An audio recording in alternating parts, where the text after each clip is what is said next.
On va prier ensemble et tu vas remettre ce 5e mois, cette 5e saison 2024 et 7e pour nous au Seigneur. Tu vas demander à Dieu de bénir, de couvrir et surtout de conduire ce mois au nom de Jésus. Prions ensemble.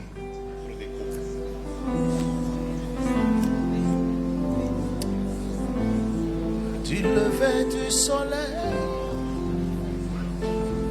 jusqu'à son couchant, ton nom est glorifié.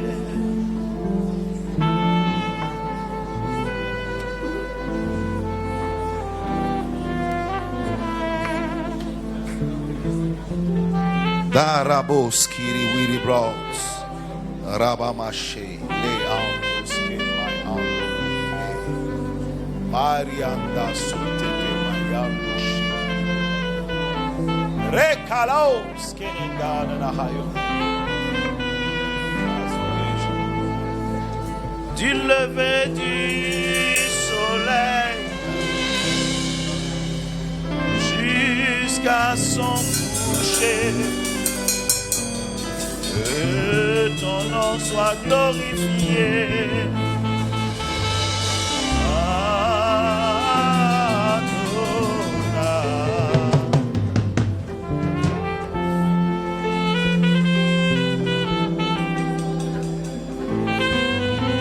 Merci Seigneur. Adonai, nous te bénissons et nous te rendons grâce, Dieu d'alliance. Que ton nom soit élevé. Toi qui gardes l'alliance. Toi qui gardes l'alliance. Nous te bénissons, Père, de ce que, par ton esprit, tu nous gardes aussi dans les voies de l'alliance. Afin que les bontés de Dieu pour ses alliés et ses fils nous couvrent. Et que nous vivions et nous racontions les gloires de Dieu. Fais-nous du bien, Seigneur, afin que nous puissions bénir et exalter ton nom encore une fois en cette saison importante. Merci de nous conduire, que les ténèbres soient mises à l'écart et que les fils et les filles de Dieu reçoivent lumière de toi et soient lumière dans leur environnement. Au nom de Jésus. Bénis cette parole d'alliance et donne au cœur de quelqu'un, Seigneur, et à l'esprit, Seigneur, de ton peuple, de tes fils et tes filles, d'entrer dans ces choses. Au nom de Jésus, Amen. Dis avec moi, mai 2024. Tu es pour moi une saison de témoignage. La saison de mai 2024 sera une saison d'évangélisation. Qui vous a dit de vous asseoir? On est en train de prophétiser nous-mêmes. Ce sera la saison 2 d'évangélisation. Amen. Je vous ai dit que la pensée de l'évangélisation va gouverner toute cette année 2024. Amen. Amen. Mais dis avec moi, mai 2024, je te baptise. Saison d'évangélisation et de témoignage. Répète encore, dit saison d'évangélisation et du témoignage. Une dernière fois, mai 2024, je t'établis. Saison d'évangélisation et du témoignage. Au nom de Jésus. Au nom de Jésus. Au nom de Jésus. Quelqu'un dit Amen. Acclamons très très très fort le Seigneur. Alléluia. Acclame Dieu de tout ton cœur si tu veux l'acclamer. Alléluia. Que ces paroles s'établissent sur ton mois de mai. Et que ton mois de mai ne soit pas autre chose que la saison du témoignage. Veuillez vous asseoir. Actes, le chapitre 1, le verset 8. Let's go. Actes 1, verset 8. C'est un verset connu par cœur, comme Jean 3,16. Celui qui est un chrétien pentecôtiste et qui ne connaît pas Acte 1, verset 8, a un problème. Maman soit bénie. Vas-y, maman. Acte le chapitre 1, le verset 8. Je lis la parole de Dieu. Mais vous recevrez une puissance, le Saint-Esprit survenant sur vous, et vous serez mes témoins à Jérusalem, dans toute la Judée, dans la Samarie et jusqu'aux extrémités de la terre. Amen. Amen. Est-ce qu'on peut reprendre ce verset? Tu le personnalises et tu dis je recevrai. Acte 1, verset 8, 1, 2, 3. Il ne faut pas oublier. Mais Ça fait partie je de- recevrai. Doucement. Maman, c'est nous qui proclamons avec toi cette fois-ci. Amen. Amen. 1, 2, 3, on y va. Mais je recevrai recevrai une puissance. Puissance. Le Saint-Esprit survenant sur moi. Et je serai témoin de Christ. De Christ à Jérusalem, dans toute la Judée, dans en la Samarie, et jusqu'aux extrémités de la terre. Est-ce qu'on peut le prophétiser encore? Dis Amen. Amen. Dis 1, 2, 3. Mais je recevrai une puissance.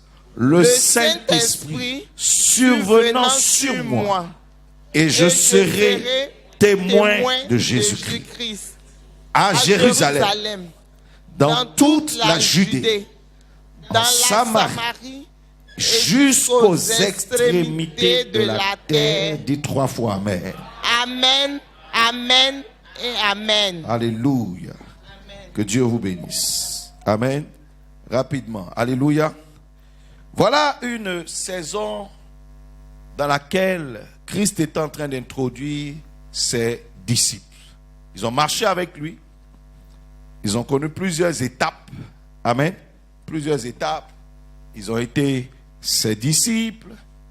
Après, il a fait d'eux des ouvriers. N'est-ce pas? Il a fait d'eux ses serviteurs. À un moment donné, il a dit que il ne les appelle plus ses serviteurs, mais il appelle maintenant ses amis. Donc, il les a associés à son projet. L'ami sait ce que fait le maître. Ça veut dire qu'on t'associe. N'est-ce pas? Il a partagé avec eux la vision. À un moment même, il les a appelés mes frères. Quand il est sorti de la tombe, il a dit, va dire à mes frères. Donc, il dit, mes frères. Donc, c'est des fils de Dieu. Quand tu es frère de Jésus-Christ, tu deviens quoi? Fils de Dieu. Et maintenant, il va leur donner une mission. Amen. Maintenant, il va les envoyer dans une mission, mais une mission intéressante. Pourquoi? Parce qu'il avait l'intention de partager sa gloire avec eux. Dis Amen. Christ a dit qu'il part dans la gloire. Et il a fait une prière en Jean 17. Il dit, Père, je veux que ce que tu m'as donné soit là où je suis. Dis Amen. Donc, qui partage aussi quoi? La même gloire que moi. N'est-ce pas? Et la Bible dit, je leur ai donné la gloire que tu m'as donnée. Dis Amen. Donc, c'est son souhait que tu partages cette gloire. N'est-ce pas? Mais comment Christ a eu cette gloire? La Bible dit, on a annoncé, on a dit, qui est digne de recevoir, qui est digne d'ouvrir le livre et d'en rompre les sceaux, n'est-ce pas? Et la Bible dit, Jésus-Christ s'est présenté et il est mort pour le salut de l'humanité. Dis Amen. En d'autres termes, pour l'évangile, pour cette puissance de salut que Dieu a donné à la terre. Dis Amen. Et voilà comment Jésus-Christ a été souverainement élevé et qu'il est rentré dans la gloire. Donc s'il veut que toi aussi, tu rentres dans la même gloire, il va partager cette mission avec toi. Quelqu'un dit Amen. Cette mission de salut, il avait dit, Dieu a tant aimé le monde, il a donné Jésus-Christ, son Fils unique, afin que quiconque croit en lui ne périsse point, mais ait quoi? La vie éternelle. Jésus lui-même a posé les bases de la foi, afin que le monde croie, et il nous a confié la responsabilité de répandre ce message. Dis Amen. Donc chaque fois que toi, tu n'as pas besoin de mourir, tu ne meurs pas à la croix, c'est lui qui est mort à la croix, mais chaque fois que toi, tu participes à cette mission de salut, tu rentres dans cette même gloire. Quelqu'un dit Amen. Donc Jésus-Christ, voulant partager cette gloire avec ses disciples, avec ses apôtres, va faire quoi? Il va les établir témoins. N'est-ce pas? Il va leur donner ce dernier statut. Il va leur donner la fonction de quoi? Le statut de quoi? Témoin. Il dit, je veux faire de vous mes témoins. Donc moi, je ne serai plus là, mais vous allez me représenter. Dis Amen. Un témoin représente. Vous allez me représenter, c'est vous qui allez parler. C'est vous qui allez raconter. C'est vous qui allez rendre témoignage. C'est sur vous que va reposer quoi? Mais la mission. La Bible dit Dieu a tant aimé afin que le monde croie. Donc pour que le monde croie, il faut que Jérusalem croie, la Judée croie, il faut que la Samarie croie jusqu'aux extrémités de la terre. Il dit, je vais vous donner un statut qui va vous permettre de faire quoi? De répandre ce message. Dis Amen. Quelqu'un dit témoin. Et donc Jésus-Christ est venu faire quoi? Il a choisi de faire de ses témoins. Quelqu'un dit quelle gloire. Répète encore, dis avec moi, quelle gloire. Donc tu vas devenir quoi? Il dit, vous serez mes représentants. Et c'est vous qui allez porter le message. Dis Amen. Mais tu ne peux pas porter ce message, tu ne peux pas témoigner si tu n'arrives pas à manifester tout ce que Jésus-Christ manifestait. Parce que le royaume de Dieu ne consiste pas en paroles. Dis Amen. Donc quand on dit tu seras son témoin, c'est pas que simplement tu vas parler, mais le royaume de Dieu consiste en puissance. Ça veut dire quoi? Il faut qu'il y ait une démonstration et des signes qui suivent. Dis Amen. Parce que Jésus-Christ, dans l'accomplissement de sa mission, parlait, il était puissant en parole, mais il était aussi puissant en œuvre. Donc s'il te dit que tu vas le remplacer, tu seras son témoin, il va te donner cette même puissance. Quelqu'un dit Amen. Voilà pourquoi il dit, vous recevrez, afin d'avoir ce statut, afin d'entrer dans cette gloire, vous recevrez une puissance, le Saint-Esprit survenant sur vous, et vous serez quoi? Mes témoins. Dis Amen. Vous savez, on est dans le Seigneur, on a beaucoup de statuts, mais il y a des statuts plus intéressants que d'autres. Tout le monde est ivoirien, mais tout le monde n'a pas part au même, je vais dire, des niveaux de bénéfices, si on peut dire comme ça. Tout le monde ne bénéficie pas forcément de toutes les richesses de la Côte d'Ivoire. Il y a certains qui sentent que la Côte d'Ivoire est un pays riche, n'est-ce pas?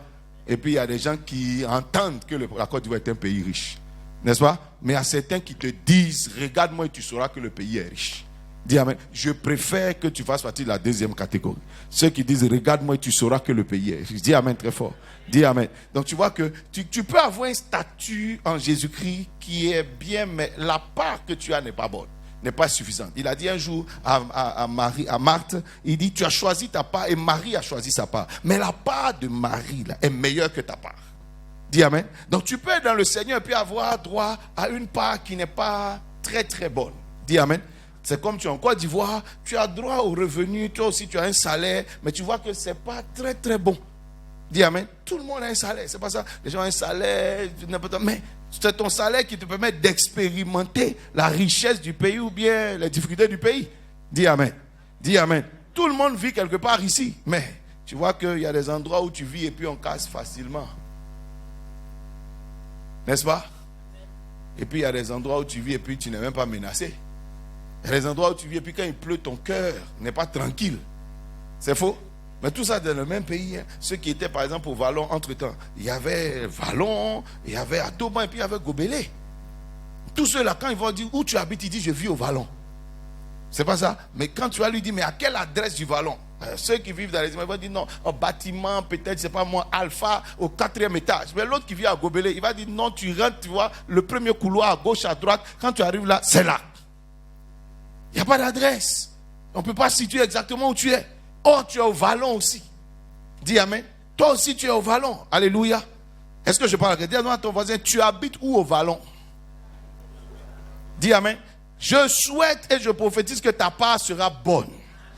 Tu ne peux pas avoir des parts bizarres sur terre et puis dans l'éternité encore, tu vas avoir une part étrange. Et Jésus a été très clair. Il a dit à Marthe et Marie, vous êtes des sœurs. Je vous aime, vous deux. Mais vos parts ne sont pas pareilles. Il dit la part de Marie est meilleure que ta part.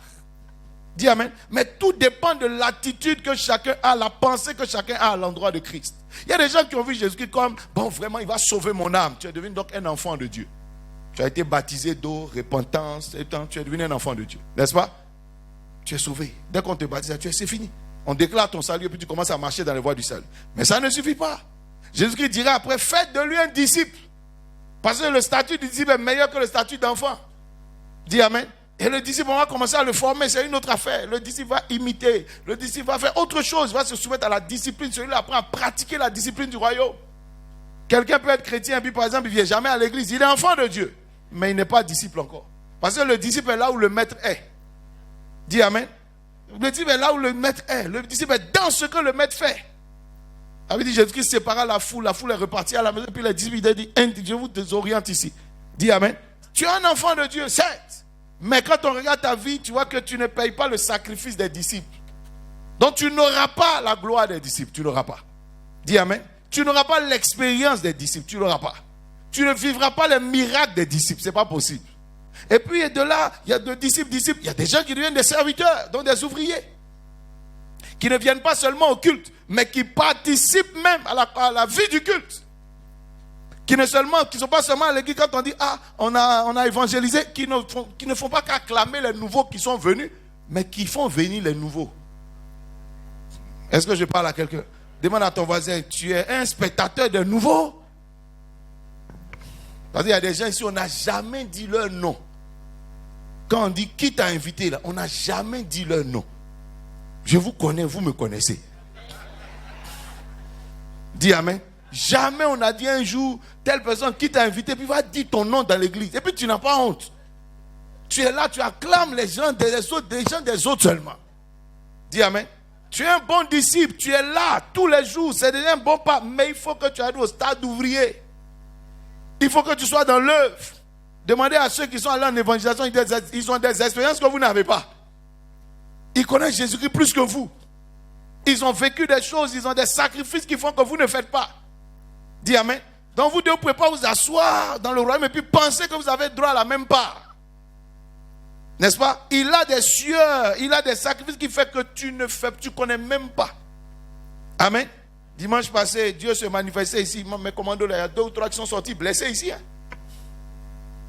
Ils sont sortis avec temps. On dit, Yvette, elle était dans son onction, elle a blessé à la mère. Et une autre de mes filles, là, blessée. Ça, là, c'est là des commandos, eux-mêmes, c'est petit. Nous, les femmes, là, leurs aiguilles, leurs pointes, leurs talons, là. Quand on était commando, il y a une qui a percé mon pied comme ça. Dans ce décollage-là, Dieu l'a rempli. Moi, elle vide mon sang.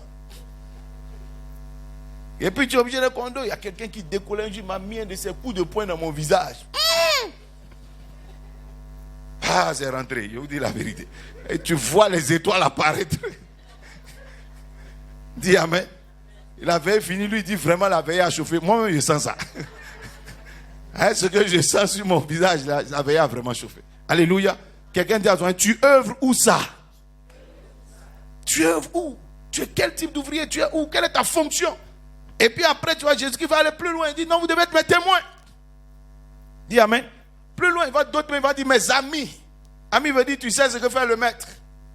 Les amis, c'est comme les partenaires.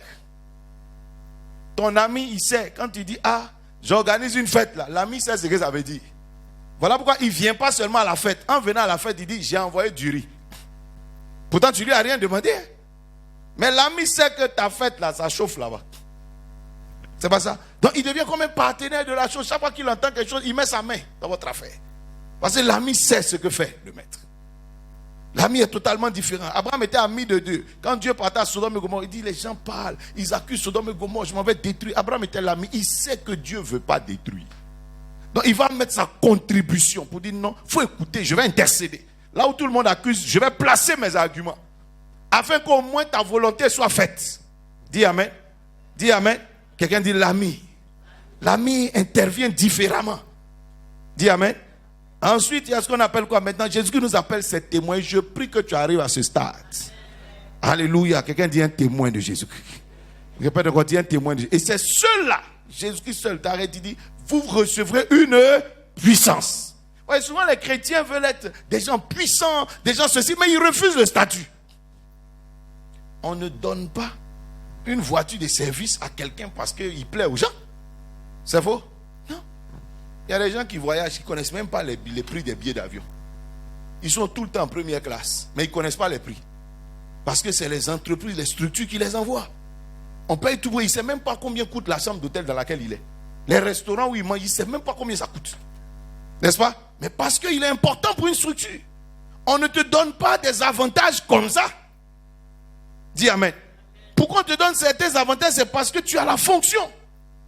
Dieu ne te donne pas une puissance juste pour que quelqu'un soit puissant. C'est afin que tu sois capable d'accomplir ta mission. Quelqu'un dit amen. Quand Jésus devait envoyer ses disciples pour aller guérir les malades, on dit il leur donna le pouvoir de chasser les démons. Mais quelqu'un qui ne va pas chasser les démons, tu lui donnes le pouvoir de chasser les démons, il va chasser les hommes. N'est-ce pas? Il va passer son temps à chasser les hommes. Dis amen. Donc ta fonction va permettre quoi? Va libérer une certaine mesure de puissance sur ta vie. Amen. Donc plus tu vas faire quoi? Plus tu vas être dans une certaine fonction, dans un certain statut, plus tu verras le Saint-Esprit se manifester d'une certaine manière dans ta vie. Alléluia. Les chrétiens veulent rester des enfants de Dieu, mais ils veulent avoir la puissance des témoins. C'est ça le problème. Ils veulent vivre ce que les témoins vivent. Or, c'est quand Jésus a prononcé le mot témoin, il dit, vous recevrez une puissance. Le Saint-Esprit survenant sur vous. Ceux à qui il parlait étaient déjà des enfants de Dieu. Ceux à qui il parlait étaient déjà des disciples. Ceux à qui il parlait étaient déjà des serviteurs. Mais maintenant, il va changer. Il dit, et vous serez quoi? Mes témoins. Quelqu'un dit, Seigneur, je veux être un témoin de tes œuvres. Seigneur, je veux être ton témoin. Dis Amen très fort. Dis Amen très fort. Tu es d'accord avec moi? Tu es d'accord avec moi? Cette saison est une bonne saison pour quelqu'un. C'est la saison de la chambre haute. David dit, afin que cette parole puisse se réaliser, maintenant qu'ils ont entendu, vous recevrez une puissance. Vous serez mes témoins. Il y a aussi les conditions pour que ça arrive. Ils vont se mettre dans la préparation de la chose. Quand une prophétie t'est donnée, il faut te préparer à l'accomplissement de cette prophétie. Quand Abraham est rentré chez Dieu, il avait déjà donné beaucoup de prophéties à Abraham. Mais maintenant, pour préparer Abraham à la prophétie, qu'est-ce qu'il a dit? Circoncision. Faisons une alliance. Abraham, règle ta maison. Mets de l'ordre dans ta maison. Parce qu'il faut qu'il vienne chez Abraham. Dis Amen. La prophétie qu'il a donnée à Abraham ne peut pas se réaliser si Dieu n'entre pas dans la maison d'Abraham. Or, pour que Dieu entre dans la maison d'Abraham, il faut que la maison soit ordonnée d'une certaine manière. Je parle à quelqu'un. Donc, il va commencer à me préparer Abraham. Abraham, prophétie. Et d'abord, circoncision. Abraham, faisons alliance. Abraham, il faut que tous tes serviteurs soient circoncis. Abraham, il faut que ta femme Sarai ne s'appelle plus Sarai, tu l'appelles Sarah. Donc, tu changes ta manière de la traiter. Toi aussi, tu ne t'appelles plus Abraham, tu t'appelles Abraham. Donc, même votre relation, votre manière de faire, il faut changer. Je ne veux plus que vous vous traitiez comme ça. Il ne faut plus la voir comme ça. Je ne veux plus que tu lui parles comme ça. Je veux que votre maison soit de ce niveau. Dis Amen. Est-ce que vous comprenez? Donc, il y a des gens par exemple qui veulent, oh Seigneur, bénis ma maison, bénis ma maison. Mais ce n'est pas les murs que Dieu va bénir, c'est ceux qui habitent la maison que Dieu va bénir. Dis Amen. Il dit dans sa parole, il dit, si vous entrez dans une maison, dites que la paix soit sur la maison. Il dit, s'il y a des hommes de paix dans la maison, votre paix reposera sur eux. Ce n'est pas les bâtiments de paix. Ce n'est pas les sièges de paix. Ce n'est pas les meubles de paix. C'est s'il y a des hommes. Bon, maintenant, on rentre dans votre maison, vous tous aimez par là, et puis on libère la paix, et puis vous dites Amen. La Bible dit à ce sujet, s'il y a un homme de paix, que votre Père repose sur sa vie. Sinon, que votre Père reparte avec vous. Donc, il y a des fois où tu reçois les hommes de Dieu, ils prient chez toi, mais quand ils s'en vont, si tu regardes bien, leur prière est partie avec eux. Tout ce qu'ils ont prononcé, tu as dit Amen. Si tu les regardes au moment où ils s'en vont, tout repart avec eux. Parce qu'il n'y a personne qui est digne de ces choses dans la maison. Dis Amen. Personne. Est-ce que je parle à quelqu'un? Quelqu'un me dit Amen. Dis Seigneur, je veux témoigner de toi. Donc, ils vont commencer à se préparer à quoi? À l'accomplissement de cette parole. Et pour qu'ils se préparent, Jésus a dit, ne vous éloignez pas de Jérusalem. Jérusalem, ce n'est pas seulement un endroit, c'est aussi des valeurs. C'est le lieu du temps, c'est aussi des valeurs. C'est un niveau spirituel. Donc, il dit que votre niveau ne soit pas loin des valeurs de Jérusalem. Dis Amen. C'était la ville sainte, c'était la ville du roi. Je parle à quelqu'un? Je prie que ce mois qui est le mois de la Pentecôte, que tu reviennes aux valeurs de Jérusalem. Au point où Dieu est capable de dire, Jérusalem, si je t'oublie, que ma langue s'attache à mon palais. Pourquoi il peut oublier toutes les villes, mais il ne veut pas oublier Jérusalem? Jérusalem est la ville de l'adoration. Jérusalem est la ville sainte. Jérusalem est la ville du sacrifice. Est-ce que quelqu'un comprend ce que je dis? Jérusalem est cette ville-là. Dis Amen. Est-ce que je parle à quelqu'un? Donc, quelque part, je prie quand c'est le temps de Pentecôte que tu comprennes que Dieu te donne une occasion de revenir à certaines valeurs qui vont lui permettre de te bénir. Il dit, ne vous éloignez pas de Jérusalem. Donc, quelqu'un peut être dans son cœur loin de Jérusalem. La Pentecôte ne se fait pas. Tu peux être dans ton esprit loin de Jérusalem. Dans tes façons de faire, loin de Jérusalem. Il faut que tu reviennes. Ce mois-ci est un mois de retour aux valeurs de Jérusalem. Dis Amen. Est-ce que je parle à quelqu'un? Ce que Jérusalem représentait. Et Jésus dit, ne vous éloignez pas de Jérusalem. Et la Bible dit, pourquoi? Qu'est-ce qu'ils ont fait? Ils sont repartis dans la chambre haute. La chambre haute vous rappelle quoi? La Sainte Seine que Jésus-Christ a faite. Donc la chambre haute vous rappelle ça, la Sainte Seine. La chambre haute vous rappelle le temps où Jésus a purifié les pieds de ses disciples. Il a lavé leurs pieds. Donc ils sont repartis dans cet endroit. Dis amen. Dans cet endroit-là. La Sainte Seine rappelle la communion. Quelqu'un dit communion. Mais cette fois-ci, ils sont partis sans Judas. Ils sont retournés là où l'alliance a été faite. Je prie au nom de Jésus que tu reviennes aux valeurs de l'alliance de Christ. Donc ils sont revenus dans l'engagement qui les lie à Jésus-Christ. Vous savez, des fois, nous marchons, nous voulons que les promesses se manifestent dans notre vie, mais les promesses sont basées, sont appuyées sur des engagements. Toi, tu ne veux pas respecter l'engagement, tu ne veux pas faire ta part dans l'engagement, mais tu tiens à la promesse. C'est contradictoire à quelque chose qui ne va pas. N'est-ce pas? Il y a quelque chose qui ne va pas. Si tu ne payes pas le contrat, ça veut dire que tu ne payes pas l'assurance comme il faut, tout ce qu'ils t'ont demandé. Toi, tu es allé à l'assurance, on dit non, il y a une assurance tout risque. Il y a une assurance où quand tu fais un accident, on ne sait pas si on va t'aider ou pas. Il y a une assurance, comme l'autre est moins cher, c'est 10 000. Tu as pris ça. Parce que l'assurance tout risque et puis tout dégâts, ça fait 50 000. Maintenant, le jour où tu as un accident, tu les appelles pour dire, est-ce qu'on ne peut pas voir comment on va faire pour que... Non, on ne peut pas voir. Abraham a eu un enfant dans des conditions étranges. David dit, il a pris Agar. Agar, ceci. Agar est devenue orgueilleuse. Agar est partie. L'ange a dû la ramener, etc., etc. Maintenant, l'enfant là naît. Abraham dit à Dieu, forcez, bénis l'enfant. Dieu dit,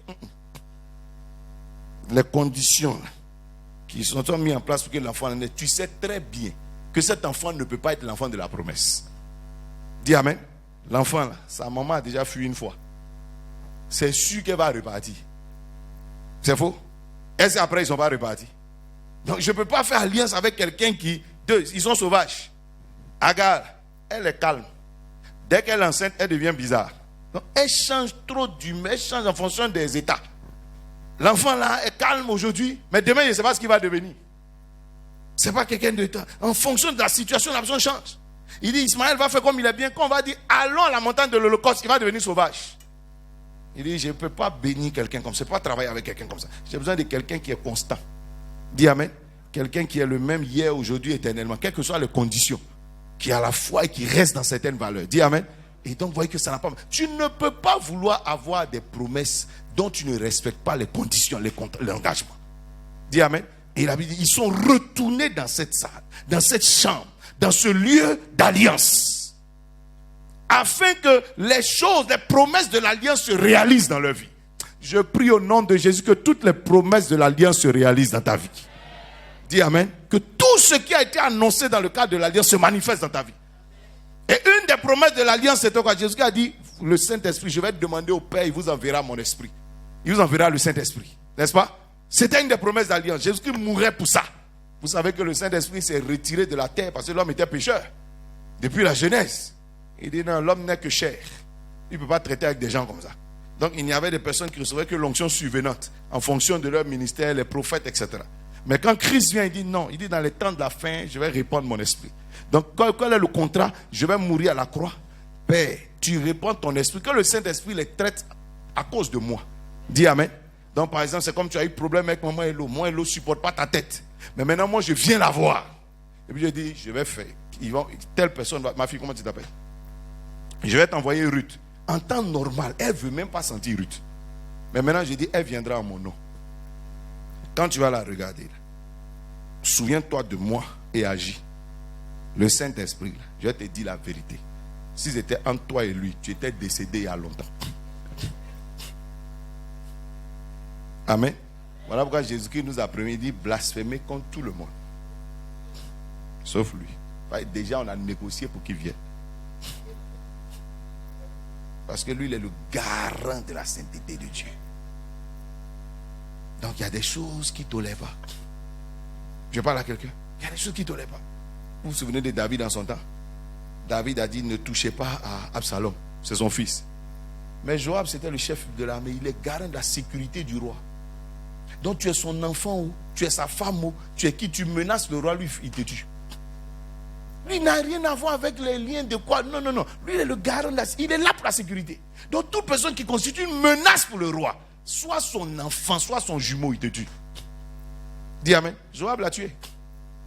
Parce que lui, c'est sa fonction, ça. Dis amen. Il y a des anges qui étaient là pour protéger l'arche d'alliance. Si tu veux, sois qui tu veux. Tu n'as pas le droit de toucher. Il te tue au moment où tu veux toucher. Terminé. Après, on va réfléchir pour voir qui est mort. Dis amen. Dans le Saint-Esprit, c'est la même chose. C'est le garant de la sainteté de Dieu. Donc, il y a des choses qu'il ne va pas supporter. La Bible, il a vu que il dit l'homme n'est que chair. Or, l'esprit a des désirs contraires à la chair. Donc, il faut imaginer, si on le mettait avec toi pendant 24 heures, tu vois toi-même comment tu varies entre la chair et l'esprit.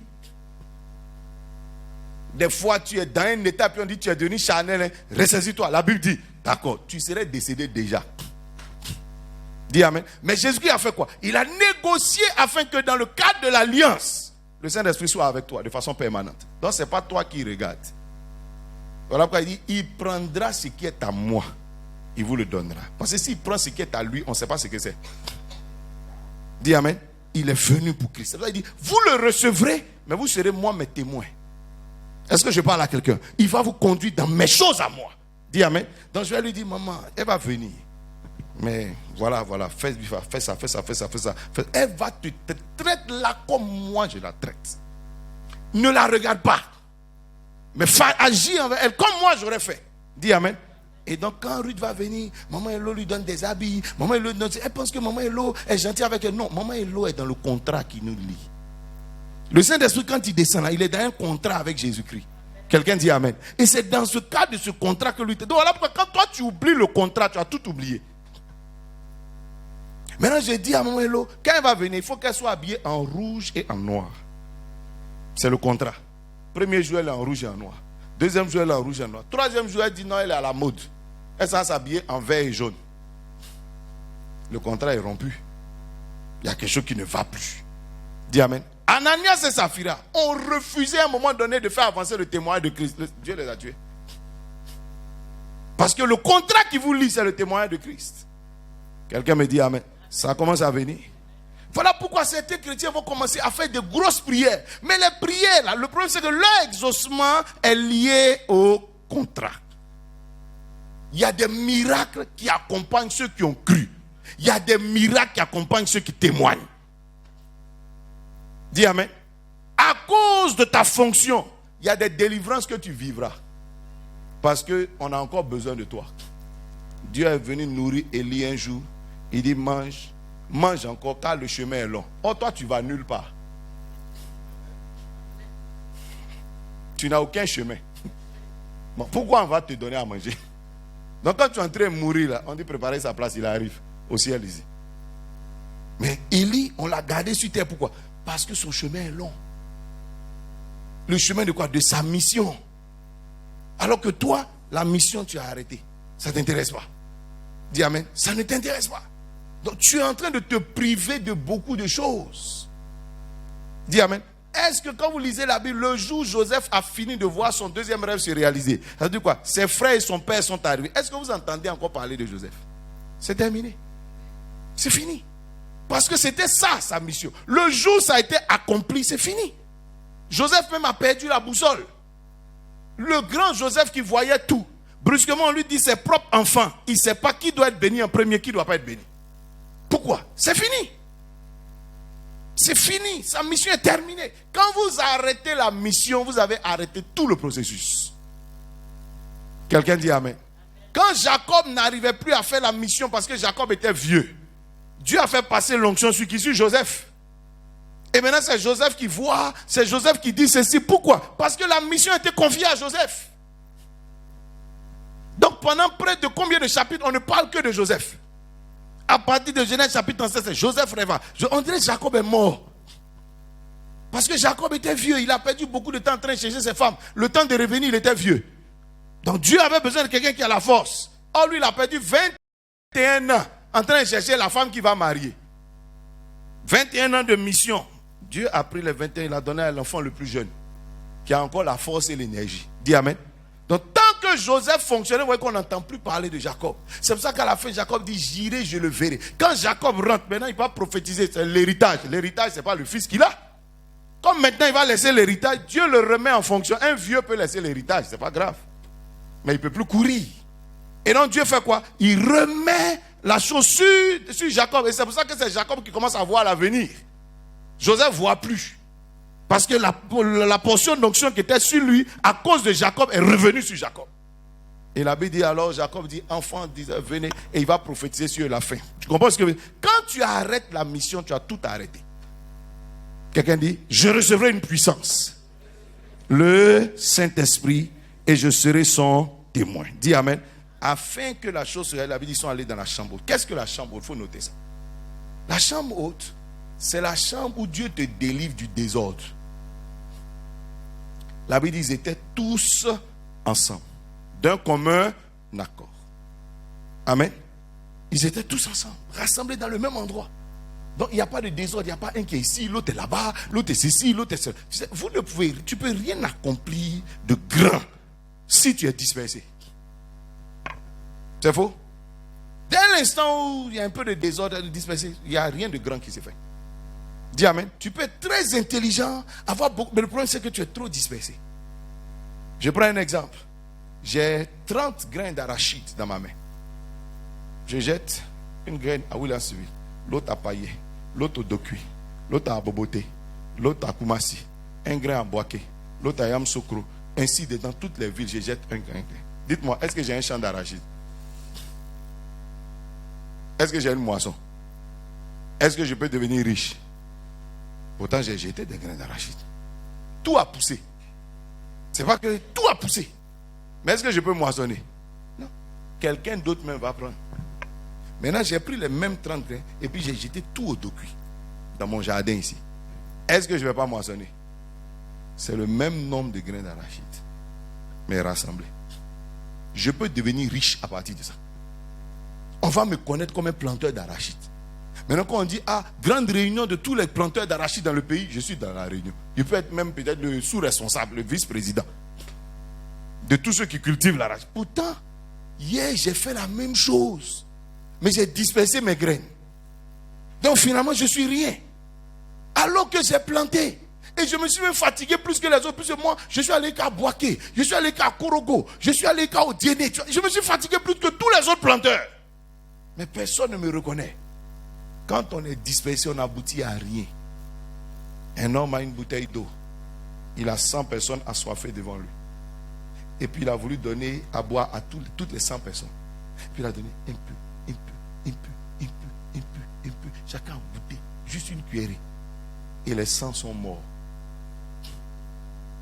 Parce qu'il n'y a pas un seul qui a bu assez d'eau pour survivre. Maintenant, lui, il arrive au ciel et puis dit, Seigneur, j'ai sauvé 100 personnes. Et les 100 arrivent pour dire, on est tous morts. Personne. Oh, il a donné à boire à 100 personnes. Il y a un qui s'est concentré sur 2 personnes. Il a pris sa bouteille d'eau. 98 sont décédés. Et puis il a donné une demi-bouteille à un. Une demi-bouteille à l'autre. Les autres 90 sont arrivés en train de l'accuser. Seigneur, il nous a abandonnés. Mais il y a 2 qui sont sortis. Vous dites quoi? On vit à cause de lui. On dit, entre dans la joie de ton maître. J'ai eu soif, tu m'as donné quoi? Ah bon. Tu sais, quand tu es dispersé, tu as l'impression que tu fais des choses, mais tu ne fais rien. C'est comme un papa qui n'a pas beaucoup d'argent, mais qui a 15 enfants. Il les aide tous, mais aucun enfant ne sent que son père existe. C'est faux? Parce qu'en début d'année, chaque enfant a besoin de 4 cahiers, il achète 2. Un, demi, l'autre côté, etc. Ce qui est sûr, il a dépensé beaucoup, hein, mais aucun enfant n'a réussi à l'école. Dis amen. C'est tout le problème qu'elle a. Sinon, il a eu les 15. Des fois même, il vient chez un, il dit, comment tu t'appelles? Isidore, il dit, non, papa, c'est pas. Tous les enfants sont frustrés parce qu'ils oublient leur nom. Dis amen. C'est ça le problème. Quand tu es dispersé, tu te fatigues, mais tu n'as pas de résultats. Tu te dépenses, mais tu n'as pas de résultats. Voilà pourquoi Jésus-Christ disant quoi? Il veut des gens puissants, des gens efficaces, il va les orienter. C'est comme un homme qui a 4 pères spirituels. Tu es foutu. Aucun père spirituel ne va te bénir. Hein. Parce que d'après toi, tu prends soin d'eux. Mais en fait, tu t'amuses avec eux tous. D'ailleurs, tu les trahis eux tous. Il n'y a rien à faire. Personne ne peut servir 2 maîtres. Personne. C'est écrit dans la Bible. Tu vas trahir un pour laisser l'autre. Donc à la fin, les 4 vont te maudire.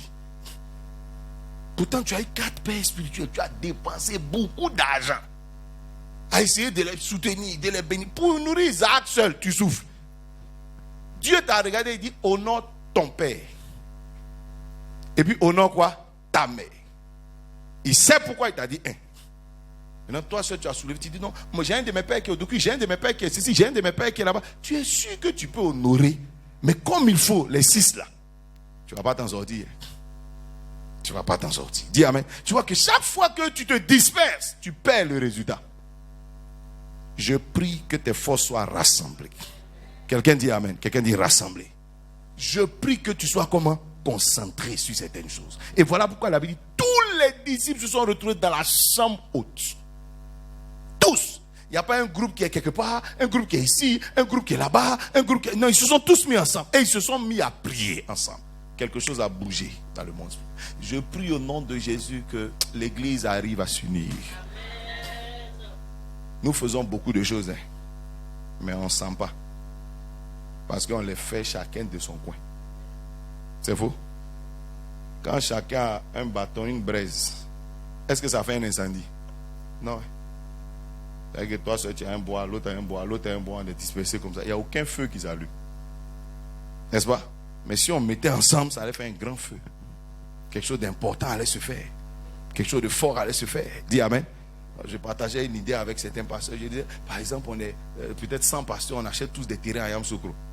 Chacun a un terrain, en tout cas, l'autre est à Bonzi, l'autre est où tu veux, etc. Mais maintenant, supposons que les 100 pasteurs décident d'acheter les terrains dans le même espace. Ça fait une cité pastorale. Ça a un impact sur la ville. Et ça a un impact positif pour l'église. Mais c'est le même prix. On a dépensé la même chose. Mais ça a un autre impact pour l'église. Quelqu'un dit amen. Tu vois que quand on est dispersé, on n'existe pas. Mais tu achètes ici, on est là et on est 100 là. Mais ça n'a aucun effet. Dis amen. Quelqu'un dit rassemblement. Et puis encore dit rassemblement. Dis rassemblement. Dis voisin. Que tout désordre que l'ennemi a semé parmi nous pour affaiblir le témoignage de Christ soit annulé. Soit annulé. Quelqu'un dit amen. Quelqu'un dit amen. Oh, tu m'amènes me fait bizarre. Quelqu'un dit le désordre. Et puis on dit le désordre. La division. Pour qu'ils soient ensemble dans la chambre de David, ils sont restés 10 jours. C'est parce qu'ils s'entendent. Quand tu n'aimes pas quelqu'un, tu peux rester voisin de la personne pendant quelques minutes, supporté par la personne pendant 1 heure. Mais 10 jours, c'est trop. T'as une causerie 10 jours. En tant que je te supporte pas. Est-ce que tu comprends ce que je veux dire? 10 jours, chaque matin on se réveille. Et ça va. En tout cas, je ne peux pas te supporter 10 jours. Dis amen. Bon, 1 heure, il peut jouer les hypocrites avec toi. Mais quand ça déborde, pardon. Dis amen. Ma fille, il faut réveiller la femme. Aujourd'hui, c'est la fête du travail. Je ne sais pas ce qui lui arrive. Alléluia. Alléluia. Que tout ce qui est esprit d'égarement, parce que quand on est diverti, le Saint-Esprit a traité avec ça. Personne n'était hors. Personne n'était ceci. Personne n'était. Qu'est-ce qui affaiblit souvent l'église? Nous sommes dispersés dans nos façons de voir. Dis amen. Dans la même église. Dans la même église. Dans le même endroit. Pour qu'un groupe soit fort, bien, c'est le responsable de tous les chérubins. Il faut leur donner un ordre, une instruction. Dis-leur, lève-toi. Levez-vous. Non, il n'a pas fini de parler. Quand il va finir, je vais vous dire ce que chacun a fait. Dis, levez-vous. Herman attendez. Herman a entendu, lève-toi. Il s'est levé. Le deuxième, là, lui, il a entendu qu'on veut le commander. Non, lui, il ne se lève pas. Amon a compris que non. Lui, son petit frère ne peut pas lui parler comme ça. Lui, il attend qu'on lui dise, s'il te plaît. Donc, lui aussi, il ne se lève pas. Gédéon même, il dit, moi, je ne suis pas habillé en blanc. Donc, de toute façon, c'est votre affaire. Est-ce que vous comprenez? Maintenant, celle qui est là-bas, elle a compris que, il veut peut-être me présenter quelqu'un. Lève-toi. Celles qui sont derrière ont compris que voilà, il fait du favoritisme. Il a tendu sa main vers ceux qui sont devant. Donc nous, on n'est pas. Vous comprenez? Il a dit la même phrase. La même phrase. Mais les pensées dispersées ont affaibli le résultat. Est-ce que vous comprenez ce que je veux dire? C'est aussi longtemps. C'est pour ça que la Bible dit, quand nous sommes au stade où nous sommes, marchons d'un même pas. Dis amen. Parce que pour qu'on soit fort, pour qu'on y arrive, il faut qu'on comprenne. La Bible dit d'un commun accord. Quelqu'un dit accord. Quelqu'un encore dit d'un commun accord. On a décidé, nous tous, que celui-ci soit quoi? Notre responsable. Dès l'instant où on s'est accordé sur ça, quand on lui donne sa place de responsable, l'honneur du responsable. Mais le problème, c'est que On sait ce que ça veut dire, on sait ce que veut dire raison, mais chacun choisit sa manière de faire. Et voilà pourquoi les choses n'avancent pas. Dis amen. Pourquoi des fois les relations, les ceci, ça ne fonctionne pas, on dit les chrétiens, parce que Dieu a déjà dit comment il faut se comporter. N'est-ce pas? Que tous les chrétiens doivent... Si tous les chrétiens adoptaient cette attitude, il y a des choses qui n'allaient pas arriver. Mais chacun a sa manière de comprendre. Dis amen. Chacun a sa manière de faire. Et donc, ces choses dispersées ne nous permettent pas d'atteindre. Je déclare que les œuvres du diable sont détruites. C'est Satan qui va te faire comprendre. Dieu dit l'arbre là, c'est l'arbre de la mort. C'est Satan qui va te faire comprendre que c'est l'arbre de l'intelligence. Est-ce que je parle à quelqu'un? Quand Satan a commencé à parler à Ève, l'arbre qu'on avait toujours appelé l'arbre de la mort, c'est devenu aujourd'hui l'arbre de l'intelligence. Est-ce que je parle à quelqu'un? Et Ève a changé d'attitude envers l'arbre, d'autant plus qu'elle a nommé différemment. Je prie que ce désordre du diable disparaisse de ta vie. Quelqu'un dit amen. Assieds-toi. Quelqu'un dit amen. Est-ce que je parle à quelqu'un? Que tout esprit, quelqu'un dit tout esprit de division, tout esprit de désordre, tout esprit d'égarement qui a été semé dans ma vie ou autour de moi, je te lis maintenant. Je te chasse. Au nom de Jésus, quelqu'un me dit amen. Quelqu'un me dit amen. Dans la chambre où Dieu nous délivre de toute faiblesse, il dit vous recevrez une puissance. Que tout ce qui t'affaiblit soit traité en cette saison. Tu ne seras pas faible financièrement. Tu ne seras pas faible au niveau social. Tu ne seras pas faible au niveau professionnel. Tu ne seras pas faible. Dis amen. Qu'est-ce qui nous affaiblit des fois? Quelqu'un dit le manque de... Il n'y a pas de communauté. Ma fille vient. Elle finit ses études. Supposons. Elle a fini. Et puis elle est dans un pays comme si elle n'a personne. Maintenant elle se cherche au pays ici. C'est pas ça? Pourtant, elle a toute une église où il y a RH. Voici un RH là-bas. Il y a RH, il y a ceci. Il y a des gens qui ont des relations. Il y a des gens qui ont ceci. Mais on la laisse seule. Puis elle se cherche maintenant. J'ai l'honneur, j'ai l'honneur. J'ai l'honneur, j'ai l'honneur. J'ai l'honneur, j'ai l'honneur. J'ai l'honneur. Et ça fait 7 ans. Je parle à quelqu'un. Elle est faible. Pendant qu'elle est en train de faire ça, il y a des gens qui ne sont pas des chrétiens. Ils sont des... Tout ce que vous voulez, que vous appelez, ils ne sont pas sauvés. Eux, ils ont leur petit réseau. Dès qu'elle finit net, on dit viens ici. Et puis on lui donne du travail. Quelqu'un l'aide à entrer là-bas. Au bout de 7 ans, elle est toujours sans fonction. Mais au bout de l'autre 7 ans, la personne est déjà même à un niveau élevé. Est-ce que je parle à quelqu'un? Qu'est-ce qui affaiblit le chrétien? C'est de bavarder beaucoup, mais dans les faits, d'être bizarre. Dis amen. C'est nous, on parle le plus d'amour dans ce pays. C'est notre commandement même. C'est faux? Aimez-vous les uns les autres. Dans certaines assemblées, même chaque dimanche, la paix du Seigneur. C'est nous, hein, tous les jours, on se donne la paix. Tous les jours, c'est nous, on fait ça. Mais quand on finit sur le terrain, chacun se cherche. Le salut est personnel. C'est faux? Chacun se cherche. Et c'est pour ça que les chrétiens sont les plus faibles. Parce qu'en face de nous, on a un groupe organisé. Tu as déjà vu un Chinois qui est au pays qui dit il est au chômage? Je te pose la question. Tu as vu un Mauritanien qui dit ah, mon frère, prie pour moi, parce que je suis au chômage depuis que je suis arrivé ici. Je te demande. Tu as déjà vu un Libanais qui te dit qu'il est entré chômer?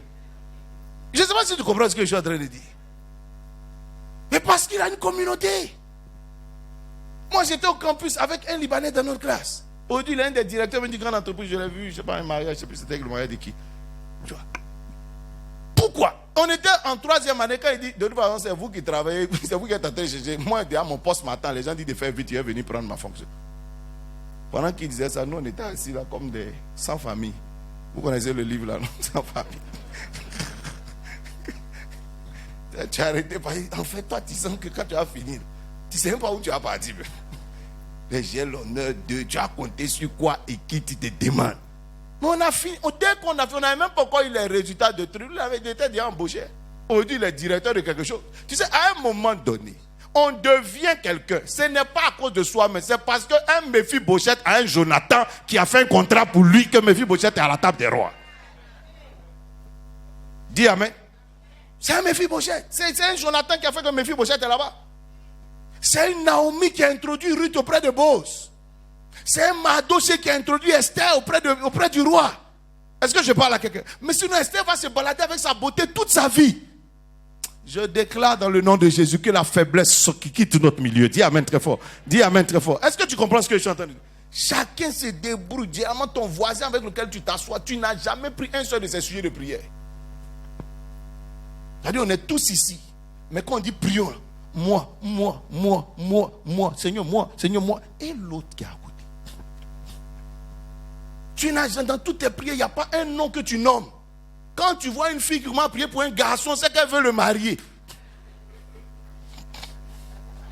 Sinon, si ça sort de son cœur, c'est fini. Quelqu'un dit amen. Regarde ton voisin pour lui faire la démonstration. Dis-lui, tu connais lequel de mes sujets de prière. Ça ne nous intéresse pas. Ça ne nous intéresse pas. Dis amen. Pourquoi? Chacun, et la Bible dit, ils étaient tous comment? Ensemble. Pourquoi quand le Saint-Esprit venait, il y a eu du bruit? Et tout le monde a entendu. Si c'est toi seul, tu es dans ta chambre, le petit vent qui envoie toi seul ta flamme sur ta tête, ça va faire quel bruit? Je te pose la question. Un petit vent envoie une flamme sur la tête de Joël, ça va faire quel bruit? Mais c'est parce qu'ils étaient 120. Donc le 120 flammes qui arrivent, 120 qui vont dans la même direction, on entend un grand bruit. Qu'est-ce que je parle à quelqu'un? Parce que les gens sont nombreux là-bas. Et Jésus-Christ, Dieu a organisé la première croisade d'évangélisation. La Bible dit quand les 120 ont reçu, 3000 personnes sont venues, les gens sont venus nombreux. C'était une grande croisade qui avait commencé. Quelqu'un dit amen. Quelqu'un dit grande croisade. Une grande scène de témoignage. Dis amen. Mais pourquoi? Parce que la plupart du temps, les chrétiens parlent beaucoup. Jésus a dit, en ceci, les hommes de ce monde sont plus sages que les fils du royaume. Quelqu'un dit amen. Est-ce que vous savez qu'en face de nous, les gens préparent leurs enfants pour être les dirigeants de la nation dans les années qui arrivent? Ils ne prient pas seulement. Nous, on est tous là. Seigneur, élève-nous. Seigneur, élève. C'est tout ce qu'on fabrique. C'est nous, on bavarde seulement. Pendant ce temps, ils envoient leurs enfants dans les meilleures universités.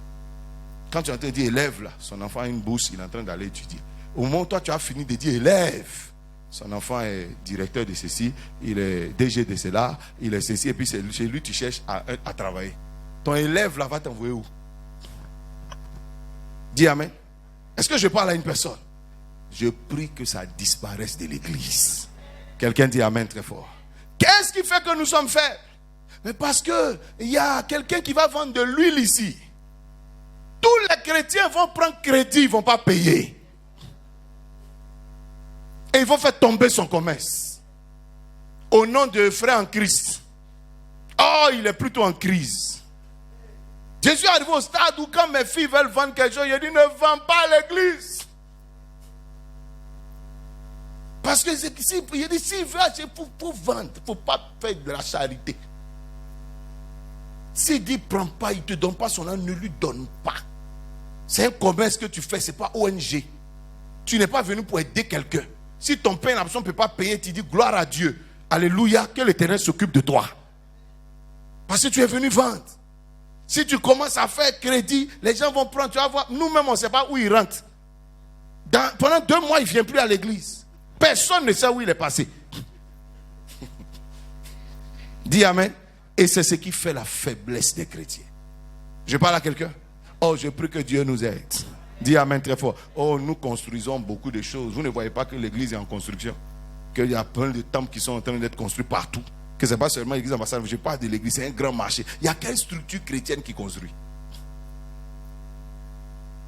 Les chrétiens bavardent beaucoup. Mais sur le terrain, zéro.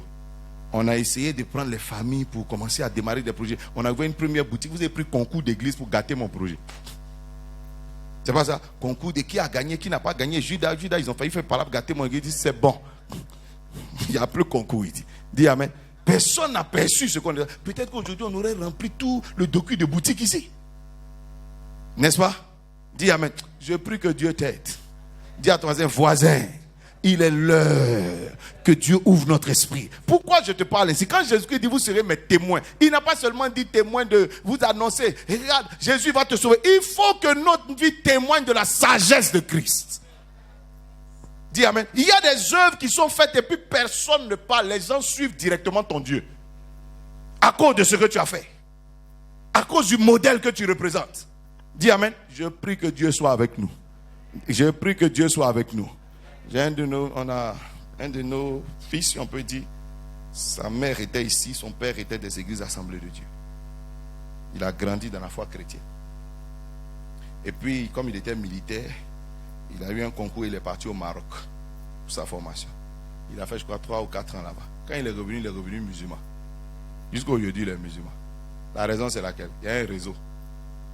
Tu es dans le réseau, tu réussis ta vie. Chez les chrétiens, Seydou était musulman. Il connaissait sa famille. Il était bien entouré là. Quand il se donne au Seigneur, on le réunit là-bas. Mais quand il arrive ici, on dit débrouille-toi, le salut est personnel. Est-ce que vous comprenez ce que je dis? Donc le gars, il quitte une famille pour débarquer dans la rue, sans famille. Si tu n'es pas Dieu, tu ne te retrouves pas. Hein? Quelqu'un dit amen. Oui, tu ne te retrouves pas. Parce qu'il n'y a personne, il n'y a rien. Tu vas devoir te débattre. Je prie que Dieu t'aide. Regarde ton voisin, dit voisin. Ensemble, on sera un peu plus fort, je pense. Dis amen. Tu es d'accord avec moi? Je prie que Dieu. Et c'est pour cela que nous n'expérimentons pas la puissance du Saint-Esprit. Nous prions pour des sujets inutiles. Des fois même, je prie souvent pour mes filles. Je sais que ma fille qui est ici et qu'aucun pasteur, aucun homme de l'église ne regarde. Si un jour on se retrouve peut-être avec les frères d'ABM, si on fait une sortie ensemble, il y a au moins 2 qui vont la regarder. Mais comme chacun a peur que son enfant aille chez l'autre pour rester là-bas, chacun garde ses célibataires. Lui aussi, ses 2 sont célibataires là-bas.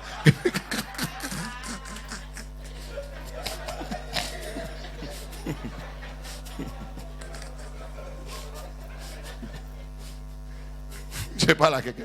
Si les 2 n'ont pas la chance de se rencontrer un jour en achetant pain brochette, si Rebecca ne va pas au puits, elle va croiser Isaac comment?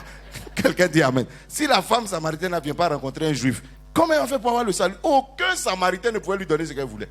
C'est un juif qui est dans l'autre pays qui pouvait l'aider. Mais on a mis une barrière, les 2 ne se rencontrent pas. Or, sa délivrance, ça ne peut jamais venir d'un samaritain. Il faut un qui est de l'autre côté. Heureusement qu'il y a eu le puits de la rencontre. Que Dieu crée des puits de rencontre pour vous. Dis amen. J'ai prié pour une de mes filles qui était célibataire, comme ça elle habitait Biétry. Et puis elle travaillait à Biétry. Moins de 200 mètres de son lieu de travail. Et quand elle sort le matin, là, elle marche, elle rentre. Quand elle sort le soir, elle marche, elle rentre. Bon, elle va rencontrer qui? Les anges. Et je priais chaque jour pour son mariage. Pendant 3 ans, elle ne s'est mariée pas. Et puis elle est revenue. À la 3e année, l'année commençait. Elle venait. Et puis pendant qu'elle s'assoit dans Dieu, me dit déménagement. Je l'ai regardé. J'ai dit, Seigneur, c'est mariage. Il dit déménagement. Je lui ai dit, tu as un projet de déménagement? Elle dit non. Il dit, ah bon? Je suis en train de me demander si le Saint-Esprit me blague. J'ai dit, donc tu n'as pas l'intention de déménager? Elle dit non. Il dit, si on te demande de déménager, il dit, papa, vraiment, je n'ai pas l'argent même pour dire qu'il y a déménage. D'accord. Qu'est-ce que tu veux? Papa, tu connais mon sujet. D'accord. Mais je veux prier, Dieu dit déménagement. Déménage, ça sonne. Et puis à un moment donné, Dieu ouvre mon esprit. J'ai dit, ma fille, tu habites où? Elle dit, non. Tu travailles où? À côté de son lieu de travail. Il dit, il faut que tu déménages. Je lui ai dit, quitte le quartier. Parce que tous ceux qui sont là-bas sont devenus tes frères. Oh, on ne fait pas l'inceste. Donc, tu n'as pas marié tes frères. Quitte, va dans un autre quartier. Choisis le quartier que tu veux. Dieu va te diriger. Et elle est partie à Makori résidentielle. En 3 mois, elle est venue me dire, papa, il y a des gens qui sont derrière moi, je ne sais plus qui choisir. Il dit, hé, toi! En moins d'1 an, elle s'est mariée. Peut-être que toi aussi, tu as besoin de déménager, on ne sait pas. Quelqu'un dit amen. Quelqu'un dit, Seigneur, donne-moi de la sagesse. Donne-moi de l'intelligence. Que Dieu nous délivre de toute faiblesse. Tu ne seras pas faible financièrement. Tu ne seras pas faible au niveau professionnel. Tu ne seras pas faible au niveau social. Je déclare que Dieu va t'aider. Que l'Éternel va t'élever. Dieu va te bénir. Quelqu'un dit amen très fort. Quelqu'un dit amen très fort. Quand Joseph est rentré seul au milieu des Égyptiens, ça a été difficile pour lui. Mais quand ses frères sont arrivés, que lui, il était positionné, les autres, ça a été facile. Quand un est quelque part, c'est facile pour les autres. Mais quand on se débrouille seul, il faut de grosses démonstrations. Joseph a dû passer même par la prison pour réussir un jour à se positionner. Mais ses frères sont venus simplement. Ils ont été entrés. Il avait dit, Jacob est venu sur un char. Je prie que cette sagesse nous soit donnée. Que Dieu nous ouvre des portes. Quelqu'un dit Amen, quelqu'un dit Amen, quelqu'un dit Amen. J'ai commencé à rassembler tous nos enfants de l'extérieur. Pourquoi? Parce que certains sont partis, d'autres ont de l'expérience aujourd'hui. Dis Amen. On dit, bon, mettons un comité d'organisation en place. J'ai commencé à les rassembler autour du projet de la convention. Ça, c'était juste le mobile pour les rassembler. Mais ils ont pris convention, ils sont pas là pour gâter mon projet. Ils font plus convention. Dis Amen. Parce que l'idée pour moi, c'est de rassembler tout ce que nous avons. Et puis commencer à réfléchir quelles sont les possibilités que Londres peut offrir à quelqu'un, quelles sont les possibilités que le Canada peut offrir. C'est ça qui m'intéresse. C'est pas la convention, tout ça. Pour une convention, c'est difficile. Pour dire on veut 3 quarts, est-ce qu'on a besoin de faire une réunion de 45 personnes? Pour dire on veut des affiches dans la ville, est-ce qu'on a besoin d'un comité international? Est-ce que vous comprenez ce que je suis en train de dire? Donc, ce qui nous intéresse, c'est d'aller un peu plus loin que ça. Quelqu'un dit Amen. On a des gens aux États-Unis, on a des gens au Canada, on a des gens ceci qui ont de l'expérience. Il y a des possibilités dans chaque pays. Que ça profite à tous les membres de l'église, ambassade des vainqueurs. Dis Amen très fort. Dis à ton voisin, quelle opportunité tu représentes? Est-ce que je parle? Quelle opportunité tu représentes? Quand on réunit des gens, vous chantez ensemble, c'est pas que pour chanter, ça c'est pour vous regrouper. Maintenant, après ça, quand vous avez fini de chanter, on a levé les mains au ciel, on les a descendus là. Vous faites quoi après? Vous faites pas là, vous ne vous parlez pas. L'autre fait cheveux jaunes, l'autre fait cheveux méchés, l'autre fait boule. Aucun projet ensemble. Amen. Ça va pas, ça va venir. La Bible dit qu'ils étaient tous rassemblés, ils avaient un seul projet, un même projet. Ils voulaient gagner la Jérusalem. Ils voulaient gagner la Samarie. Ils voulaient gagner la Judée. Et parce qu'ils avaient ce projet, ils ont réussi. Je prie que Dieu nous aide, que Dieu nous unisse, que des projets puissants mais sortent des églises. Quelqu'un dit Amen très fort. Si 2 ou 3 peuvent s'associer, Dieu est au milieu. Je prie que de grands projets naissent des églises. Dis Amen très fort. Je vois les enfants de Dieu dans les meilleurs secteurs. Que Dieu vous élève. Que Dieu vous élève. Dis à ton voisin, qu'est-ce que nous pouvons faire ensemble? Qu'est-ce que nous pouvons faire ensemble? C'est ça l'esprit de la chambre haute. C'est de faire des choses ensemble. Pas disperser. Pas chacun dans son coin en train de courir à gauche, à droite. Dis Amen. Si nous sommes intègres, si nous avons toutes ces qualités, le Saint-Esprit nous donne ces qualités, que ce n'est pas pour faire quelque chose, ça ne sert à rien. Dis Amen. Un homme honnête, lui seul au milieu des gens malhonnêtes, son honnêteté ne sert à rien. C'est faux. Une femme intègre qui rentre dans un endroit où les gens ne sont pas intègres, son intégrité va lui créer des problèmes. C'est faux. C'est lorsqu'elle se retrouve avec d'autres personnes intègres qu'elle a plaisir à être intègre. Joseph s'est retrouvé lui seul juste au milieu des Égyptiens. Son intégrité l'a mis en prison. Ça lui crée des problèmes. Pourquoi est-ce que nos soeurs, nos frères ont des difficultés à vivre leur vie chrétienne au milieu des païens? Parce que toi seul, tu as des valeurs que les autres n'ont pas. Quand tu veux être honnête, tout le monde est pourri autour de toi. On envoie un truc, on dit, allez, nous tous on va faire un détournement. Toi seul, tu vas dire, tu ne détournes pas. Mais tu es mort, ils vont t'accuser. Ils vont mettre affaire sur toi. Ils vont inventer un coup, ils sont tous contre toi. Un jour, on t'appelle, le patron dit, il a volé. Et puis tout le monde dit, effectivement, il a volé. Tu n'as rien pris, mais ils sont 18 sur toi seul. Joseph est entré en prison, pourquoi? Parce que tout le monde est sur lui. La femme de Potiphar dit, il a fait. L'autre dit, il a fait. Le patron, il fait. Eux-mêmes, Joseph, ils ne le supportent pas. Quand tu es rentré avant-hier ici, c'est à toi, on a confié tous les postes. C'est toi seul qui a Jéhovah géré dans ta vie. Dis Amen, il faut aller faire ça en prison. Vous comprenez? Je prie que Dieu nous aide. Dis Amen, que Dieu t'aide. Dis avec moi, au nom de Jésus, je déclare que Dieu me détache de toute faiblesse. Est-ce que tu comprends le message? Est-ce que tu comprends ce qu'on est en train de dire? Dis Amen très fort. Dieu nous fait passer dans la chambre des positions inférieures aux positions élevées. Et je commence à prophétiser sur vous. Je déclare que tu vas passer, tu vas changer de place. Tu ne seras plus dans les chambres basses. Tu ne seras plus dans les chambres basses. Tu ne seras plus au bas niveau. Mais je te vois dans une chambre haute. Je te vois élevé. Je te vois positionné. Je te vois élevé. Je te vois en haut. Au nom de Jésus, que les enfants de Dieu traitent dans les chambres hautes. C'est là-bas où les grandes décisions sont prises. Là-bas où les grandes décisions sont prises. C'est eux qui étaient en train de traiter avec les sujets. C'est eux qui décidaient du sort de Jérusalem. C'est eux qui décidaient de l'avenir de la Samarie. C'est eux qui décidaient de l'avenir de la Judée. Ils allaient décider de comment est-ce que la Judée allait évoluer. Je déclare que tu feras partie des décideurs de la ville, des décideurs de la région, région, des décideurs de ton secteur, des décideurs de ton milieu. Au nom de Jésus de Nazareth, le projet de Jérusalem était entre leurs mains.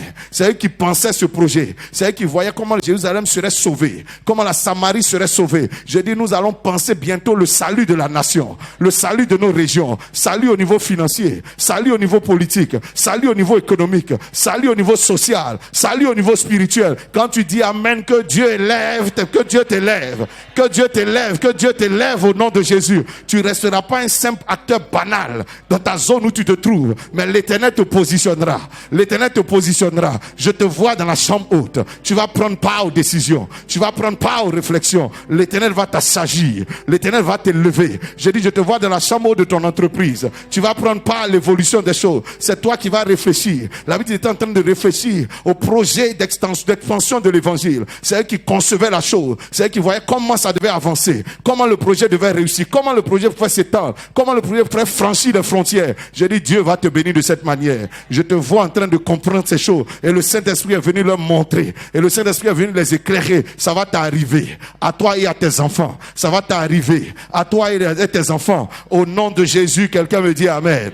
Quelqu'un me dit Amen. La Bible dit dans la chambre haute, Dieu nous oint de puissance pour témoigner de Christ. Je dis, cette saison est une saison de démonstration de la puissance de Dieu. C'est une saison de la démonstration de la puissance de Dieu. Ce que tu as entendu, tu vas le voir. Ce que tu as entendu, tu vas le voir. Job a dit, j'avais entendu parler de Dieu, mais maintenant je l'ai vu. Tu vas voir le Dieu qui restaure. Tu vas voir le Dieu qui bénit. Tu vas voir le Dieu qui élève. Tu vas voir le Dieu qui établit. Tu vas voir le Dieu qui ouvre les portes. Tu vas le voir. Je m'avais dit, Pierre avait entendu qu'il serait pécheur d'hommes, mais maintenant il vivait cette prophétie. Je prophétise que cette saison sera une saison d'accomplissement, une saison de démonstration de la puissance de Dieu. Ce que la bouche de Dieu t'a dit, sa main va l'accomplir. Sa main va l'accomplir. Ils entendaient maintenant le bruit, pas le bruit de la prédication, mais le bruit de l'accomplissement. Pas le bruit des messages, mais le bruit de l'accomplissement. Quand tu dis Amen, que le Saint-Esprit s'oriente vers toi, je déclare que l'onction va te délivrer. On entendra le bruit de ton témoignage bientôt. On entendra le bruit de ton témoignage bientôt. Quelqu'un viendra entendre ce que Dieu a fait dans ta vie. Quelqu'un viendra écouter ce que Dieu a fait dans ta vie. Tu auras un témoignage personnel. Tu auras un témoignage particulier. Je vois ta flamme de feu. Je vois ta flamme de feu. Je vois ta flamme de feu. Je vois ce feu sur toi. Je vois ton témoignage sur ta tête. Je vois ton témoignage dans ta bouche. Et la Bible dit, tous rendaient témoignage. Chacun parlait selon la grâce que Dieu lui avait donnée. Selon la grâce que Dieu lui avait accordée. Tu as ta grâce à toi. Je déclare au nom de Jésus que le vent de la grâce s'ouvre dans ta direction. Que le vent de la grâce s'ouvre dans ta direction. Tu dis Amen, reçois ta grâce à toi. La grâce dont tu as besoin. La grâce dont tu as besoin. La grâce dont tu as besoin. Et chacun parlait dans une langue. Je dis, tu vas parler, toi, dans la langue de ton milieu. Tu vas avoir le témoignage de ton milieu. Tu seras commerçant, tu vas gagner les commerçants. Je dis, tu seras ingénieur, tu vas gagner les ingénieurs. Dieu va te donner un témoignage. Dieu va te donner un témoignage. Je te vois avoir la langue de la conversion des gens de ton milieu. L'Éternel va te bénir. Il va te donner les témoignages qu'il faut pour gagner ces personnes. Quelqu'un me dit Amen. Quelqu'un me dit Amen. Tu vas avoir la langue des bâtisseurs. Je dis à quelqu'un, ce que tu vas bâtir va servir de témoignage. Va servir de témoignage. Dieu va t'élever. Tu vas avoir la langue des entrepreneurs. L'Éternel sera avec toi. Tu vas te rendre compte que tu vas démarrer une entreprise qui va servir pour la cause de Christ. Qui va témoigner de Christ. Quelqu'un me dit Amen. Quelqu'un me dit Amen. Quelqu'un dit avec mon Seigneur, donne-moi un témoignage de succès. Donne-moi un témoignage de succès. Tu auras la langue des hommes qui réussissent, la langue des hommes qui prospèrent. Au nom de Jésus, au nom de Jésus, je termine et quelqu'un dit Amen. Dans la chambre haute, Dieu leur a donné le pouvoir de franchir les frontières. Il dit, vous irez à Jérusalem, mais vous n'allez pas vous arrêter là. Je vous vois vous étendre jusque dans toute la Judée. Vous n'allez pas vous arrêter là. Je vous vois aller jusqu'en Samarie. Vous n'allez pas vous arrêter là. Je vous vois aller jusqu'aux extrémités de la terre. Je déclare que toute sémence de Dieu qui est tombée en toi ne mourra pas. Elle ne mourra pas. Je dis elle ne mourra pas, mais je la vois se répandre. Je la vois se répandre. En cette saison, je déclare que tu vas franchir certaines frontières. Tu ne sortiras pas de mai 2024 comme tu es entré en mai 2024. Parce qu'il y a une date de Pentecôte. Parce qu'il y a une date de Pentecôte. Tu vas sortir d'une Égypte. Tu vas sortir d'une Jérusalem. Tu vas sortir d'une Judée. Tu vas sortir d'une Samarie. Quelqu'un ne m'a pas dit Amen. Quelles étaient tes frontières hier? Je me tiens ici comme ton père spirituel et je déclare que tu passes ces frontières. Que les obstacles qu'il y avait soient levés au nom de Jésus. Soient levés au nom de Jésus. La montagne va se déplacer. Les murs de Jéricho, ces murailles vont s'écrouler. Je dis, la mer va se déplacer. Est-ce un esprit des eaux qui te retenait? Je le chasse de ta vie. Est-ce un hôtel comme à Jéricho qui t'empêchait d'avancer? Je détruis cet hôtel. Est-ce un vent qui t'empêchait, donc un esprit qui t'empêchait de progresser? Je dis que ce vent soit réduit au silence. Que ce vent soit réduit au silence. Que ce vent soit réduit au silence. Est-ce un homme, un système qui t'empêchait d'avancer? Que Dieu te permette de rentrer comme Joseph.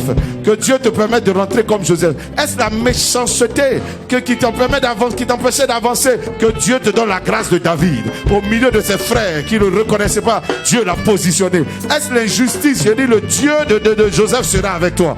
Le Dieu de Joseph sera avec toi. Est-ce le Dieu de l'injustice? Je dis, le Dieu de Daniel sera avec toi. Quelqu'un n'a pas dit Amen. Est-ce la malédiction qui t'empêche d'avancer? Le Dieu de Ruth sera avec toi. Tu vas passer de Moab, tu seras à la tête. Tu seras en haut au nom de Jésus. Est-ce une infimité? Est-ce une attaque qui faisait que tu n'avançais pas? Que le Dieu de Anne soit avec toi. Tu vas traverser la barrière de Pénina. Tu vas traverser la barrière de Pénina. Recevez la grâce de Dieu. Recevez la grâce de Dieu. Est-ce la sécheresse qui t'empêchait d'avancer? Je dis que le Dieu de la veuve de Sarepta soit avec toi. Tu vas avancer au nom de Jésus. Tu vas avancer au nom de Jésus. Tu vas passer cette barrière. Tu vas passer cette saison. Lève ta main vers le ciel et dis, Seigneur, merci de déverser sur moi la puissance du Saint-Esprit. La puissance du Saint-Esprit. La puissance du Saint-Esprit. Tu seras revêtu de grâce. Doucement. Tu seras revêtu par la grâce de Dieu. La grâce sera comme un vêtement sur toi. Sur toi. Sur toi. Là où les conditions en temps normal ne te permettaient pas d'avancer, la grâce va te faire avancer. Je ne sais pas à qui ou qui je parle, mais reçois cette faveur. Reçois cette bénédiction. Reçois cette bénédiction. Là où toi tu n'as personne, la grâce sera ta personne. La grâce sera ta personne. La grâce va marcher avec toi. La grâce va te positionner. La grâce va t'aider. La grâce va t'aider. La grâce va t'aider. Comme un revêtement sur toi. Dans le nom de Jésus de Nazareth. Tu seras revêtu par l'intelligence de Dieu. Le Saint-Esprit est un esprit d'intelligence. Tu seras revêtu par l'intelligence de Dieu. Si Daniel est rentré au palais, c'est parce qu'il faisait partie des hommes intelligents. Il y a des postes qui reviennent à ceux dont Dieu a béni l'intelligence. Que cette grâce soit sur toi. Que Dieu te donne une intelligence supérieure. Une intelligence supérieure. Une intelligence supérieure. Tu seras capable de faire ce que d'autres ne peuvent pas faire. Capable d'accomplir ce que d'autres ne peuvent pas accomplir. Dieu va faire briller sa lumière dans ton esprit. Que Dieu nous rende intelligents. Intelligent. Tu vas travailler avec intelligence. Tu vas organiser avec intelligence. Tu vas agir avec intelligence. Tu vas semer avec intelligence. Tu vas investir avec intelligence. Que Dieu te donne une intelligence supérieure. Supérieure. C'est une intelligence qui te fera vivre des miracles. Là où d'autres n'ont pas réussi. Mais ton intelligence va te faire vivre des miracles. Des sortes de miracles. Quelqu'un dit Amen très fort. Quelqu'un dit Amen très fort. Tu seras revêtu par la sagesse de Dieu. Tu seras comme un Joseph parmi les autres. La sagesse de Dieu a nommé Joseph gouverneur. Il ne guérit pas de malades. Joseph ne perd pas des miracles de division d'eau, mais il est gouverneur. Parce que la sagesse de Dieu reposait sur lui.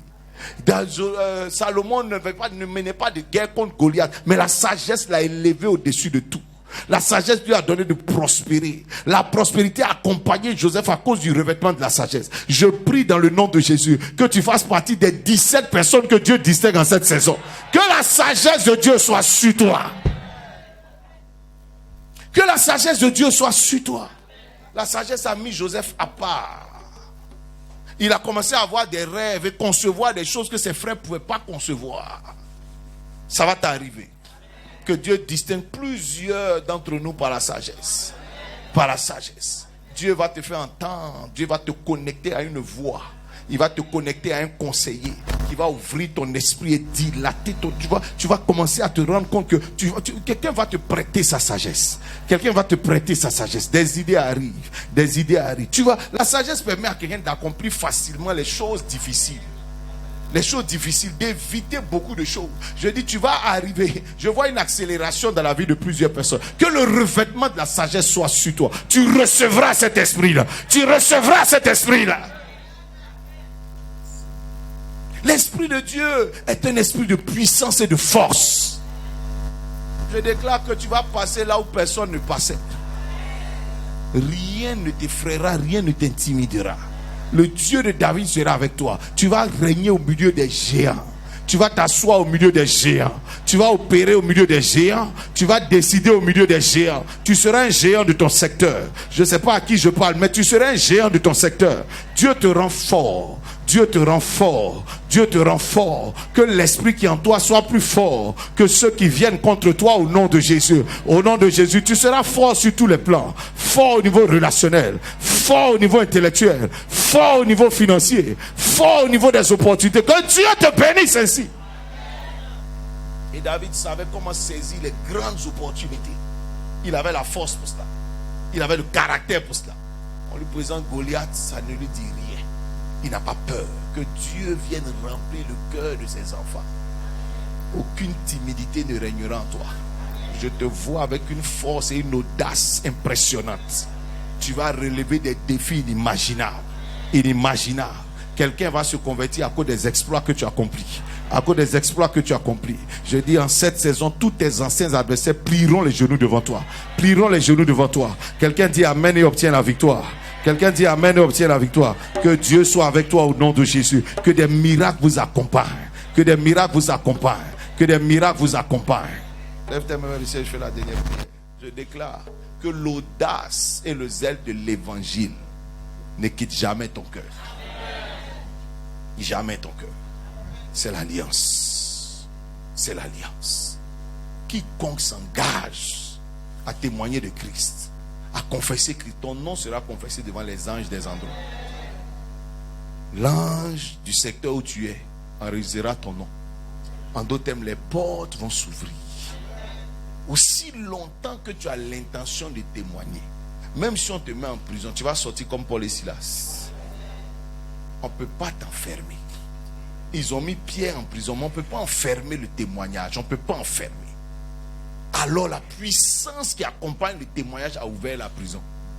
Je ne sais pas où tu te trouves, dans quelle limite tu es, mais aussi longtemps que tu es disposé à confesser Christ, tu es disposé à annoncer Christ, je te vois hors de cette prison. Les miracles qu'il faut t'accompagnent. La puissance qu'il faut est avec toi. Les fondements des prisons vont se casser. Parce qu'il est déjà dit que l'évangile ira aux extrémités de la terre. Et l'évangile cherche juste un porteur, quelqu'un qui veut l'apporter. Aussi longtemps que toi tu viens te placer, la puissance de l'évangile t'accompagnera.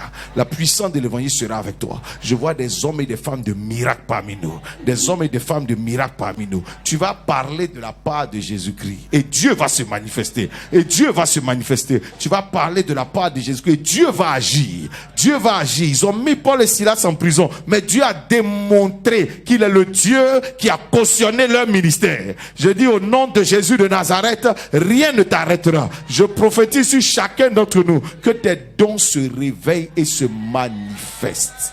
Que tes dons se réveillent et se manifestent. Il y aura un renouvellement de grâce en cette saison, un renouvellement d'onction en cette saison, un renouvellement des dons en cette saison, un renouvellement d'onction en cette saison, un renouvellement de grâce en cette saison. Quiconque s'approchera du Seigneur, tu vas te rendre compte que tu seras dans un renouvellement de ton baptême dans l'esprit. Il y a un feu qui va naître. Il y a un feu qui va naître. Je vois des hommes et des femmes témoigner de Christ, mais un peu partout et à tout moment, en saison favorable ou en saison difficile. Je te vois efficace pour son nom. Je te vois efficace pour son nom. Tu vas parler et oser dire même à quelqu'un que tu lui donnes 3 jours et Dieu fera le miracle qu'il a accompli. Dieu accomplira au nom de Jésus. Que la puissance de Dieu soit avec vous. Que la puissance de Dieu soit avec vous. Parlez et que Dieu se manifeste. Annonce Jésus-Christ et que Jésus-Christ se démontre. Au nom de Jésus de Nazareth, je vois Docu envahi. Je vois le Deux Plateaux envahi. Je vois les Pelles envahi. Je vois Païen envahi. Je vois ton lieu de résidence envahi. Je vois ton quartier envahi. Que le feu de Dieu se répande là où tu es. Que le feu de Dieu se répande là où tu es. Je vois des résultats extraordinaires dans ta vie. Tu parleras par les résultats que Dieu te donne